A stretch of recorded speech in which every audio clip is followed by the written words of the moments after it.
ফিলিস্তিনপন্থী বিক্ষোভকারী মাহমুদ খলিলকে গ্রেপ্তারের প্রতিবাদে উত্তাল যুক্তরাষ্ট্র। Washington DC, Columbia, Los Angeles সহ বিভিন্ন অঙ্গরাজ্যে গেল ৮ তারিখ থেকে শুরু হওয়া এ আন্দোলন দিন দিন রূপ নিচ্ছে দাবানলে।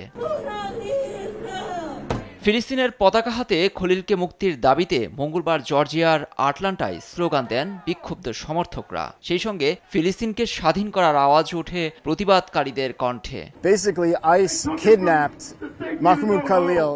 প্রেসিডেন্ট ট্রাম্প মানবাধিকার লঙ্ঘন করেছেন, আমাদের বাক স্বাধীনতা কেড়ে নিয়েছেন। মাহমুদ খলিলের ঘটনার পুনরাবৃত্তি ঘটতে পারে, শিক্ষার্থীদের ভয়ভীতি দেখানোর একটি কৌশল। মাহমুদ খলিল কলম্বিয়া বিশ্ববিদ্যালয়ের একজন সক্রিয় বিক্ষোভকারী। গাজা ইসরায়েলি বাহিনীর গণহত্যা এবং তাতে মার্কিন সমর্থনের প্রতিবাদে গেল বছর যুক্তরাষ্ট্রের বিশ্ববিদ্যালয়গুলোতে বড় ধরনের বিক্ষোভ হয়। ক্ষমতায় এলে ওই আন্দোলনের বিদেশি সমন্বয়কারীদের আটক ও দেশ ছাড়ার হুমকি দেন ট্রাম্প, যার ফলশ্রুতিতে আটক হন খলিল। তার বিরুদ্ধে হামাসের সঙ্গে সম্পৃক্ততা ও বিক্ষোভ উস্কে দেওয়ার অভিযোগে ৮ মার্চ আটক হন তিনি। তাৎক্ষণিক রাস্তায় নামে শিক্ষার্থীরা। জন্মসূত্রে ফিলিস্তিনি হলেও খলিল কলম্বিয়া বিশ্ববিদ্যালয় থেকে মাস্টার্স ডিগ্রি নেন এবং তিনি যুক্তরাষ্ট্রের একজন অধিবাসী।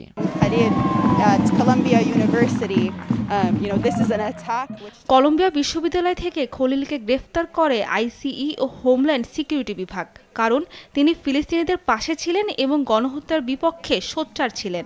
এটি স্বাধীনতাকামী আন্দোলনকারীদের উপর আক্রমণ।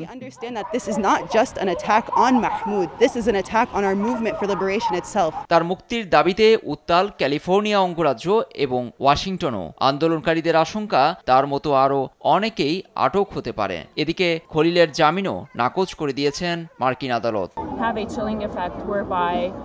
কলম্বিয়া প্রশাসন নিরাপত্তা বাহিনীকে বিশ্ববিদ্যালয়ে প্রবেশের সুযোগ করে দেয়, অথচ তারা আমাদের সুরক্ষা নিশ্চিত করছে না। এ অন্যায় আমরা মেনে নেব না।